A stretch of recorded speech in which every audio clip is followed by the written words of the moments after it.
Hiya, Ben here for the Maths Centre for Excellence at City College Plymouth. Welcome to today's episode of Is It Maths or Is It Magic? Those of you who watched last week will remember that I said I was going to explain how the trick worked this week.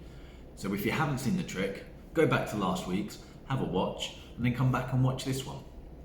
Definitely worth it. So, I'm just going to move this camera and you should be able to see some cards. There we go. So, this is how we set up last week. So we had ace through to 5, ace through to 5, two different suits. And we put them on top of each other, like so. And then just to demonstrate, there are 5 cards between each matching pair. So we've got ace, 1, 2, 3, 4, 5, and then the other ace. And then when we've done some cuts, it doesn't matter how we cut them, so we're not shuffling, we're just cutting. There is still 5 cards between the aces, 1, 2, 3, 4, 5, or any of them. So it's best to think of this sequence like a clock.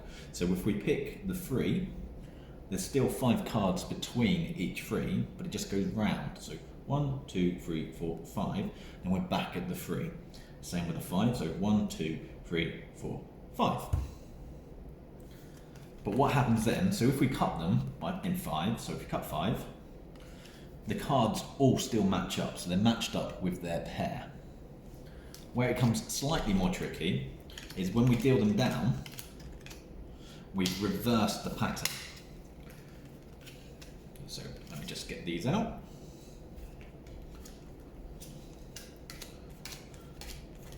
So what's happened now is we've reversed the pattern slightly, but this is where the cuts come in. So each pair will be the amount of cards there are in each half, so that's 5 minus 1. So if we done 4 swaps, say we done 2 on this side and 2 on this side, we'd end up with the 5s. If we done 4 on this side, we'd end up with the 3s. And if we done 1 and 3, so if we done 1 here and 3 here, we'd end up with the aces. So let's do the 3 swaps. So 1 swap, and then 3 swaps, we end up with the aces. So that's why this pair would end up over here. And then when you move on to the next one, you just have to remember now there's only 4 cards, so each matching pair will now be however many cards there are minus 1, so that's 3 in this case. So if we've done 3 swaps, this side, the 2s then match up.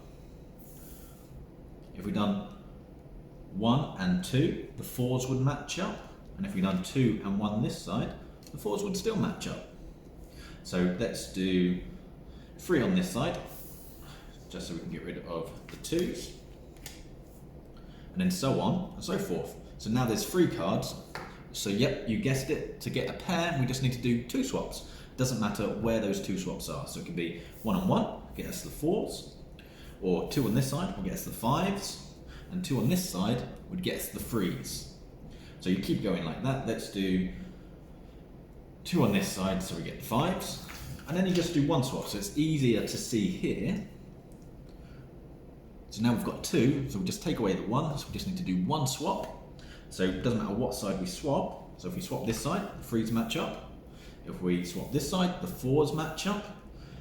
And then with your maths magic, you say, right, we should have matched up a pair, but we've matched up this pair, this pair, this pair, this pair, and this pair. So hopefully that will make sense. If you'd like to know how it works a bit more, drop us a message and we can type it out and we can send it to you. Check out the other videos. Hope you enjoyed it, and we'll see you at the next one. Cheers!